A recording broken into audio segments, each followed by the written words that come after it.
Hi, and welcome back to another episode of E&D's How to Make Tech Easy.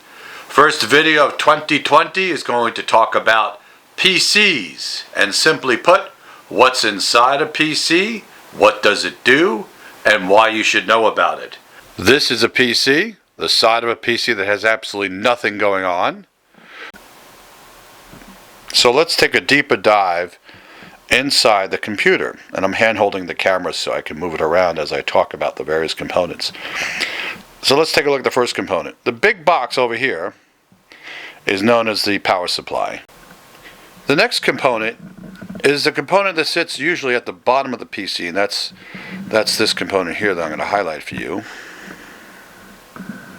It's called, in this case, it's a Gigabyte motherboard. That's the manufacturer, Gigabyte. That's the model that you see below it, GA-H67A, etc., etc. And this motherboard has a number of things that sit on it. The next two things I like to talk about are memory. And memory has two different types of memory in a computer. There's the hard disk that you see here in front of you. There are two different sizes. This is a 3.5-inch wide hard disk, and this is a 2.5-inch wide hard disk. The second thing that this has is memory cards. So you can see here there are memory cards. Now let me get that in focus. And there are 4 of them here on this computer.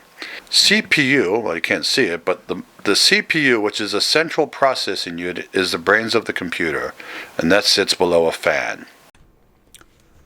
Now that we've looked at the inside of a PC and the various components, or at least of the major components, let's take a look exactly at what they really do and what you need to know when you go buy a PC. The first component, as I said, is the CPU. That's the brains that does all the processing. The second is a memory or RAM that stores information and programs on a temporary basis and supports the CPU by providing the information that's on it, i.e. the programs or the data that the CPU operates on. The third device is a storage device that stores things permanently. So the operating system, your programs, your pictures and documents, etc., and files are stored on the storage devices. And the last one is a motherboard that hooks all of these things together. Let's look at some guiding principles for purchasing a PC. Keep in mind, first item is hardware gets cheaper and faster every year. No matter what you buy today, it will be cheaper tomorrow and it'll be faster tomorrow. Another thing to keep in mind is a lot of the software that we run on PCs is being moved to the cloud by the companies that own that software. Microsoft is looking to move everyone to the cloud with Office 365. What you'll be more dependent on is the internet connection that you have from your PC out to that service through whatever carrier you may have. Here are some scenarios to consider when looking at buying a PC.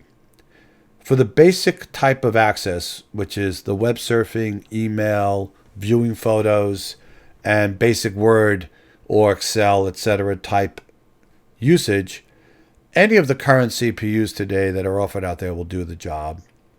The key thing here that I look for is to get the most amount of RAM that you can, which is memory.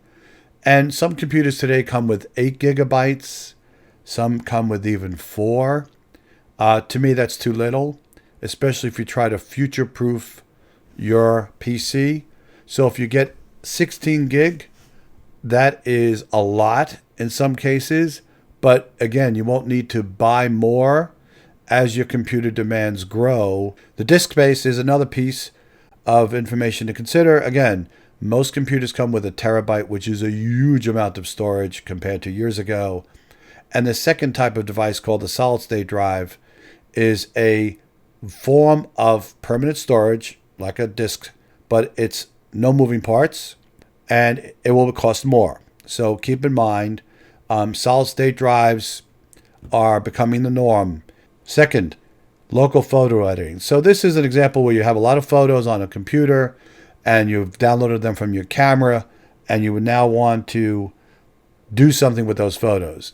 You want as much memory as possible and as fast as possible because, again, a photo that's 20 gigabytes or 30 gigabytes, etc., in size, based on today's cameras, require a lot of storage space. And therefore, you would want to have that whole photo in RAM for the CPU to work on the various components of that photo as fast as possible.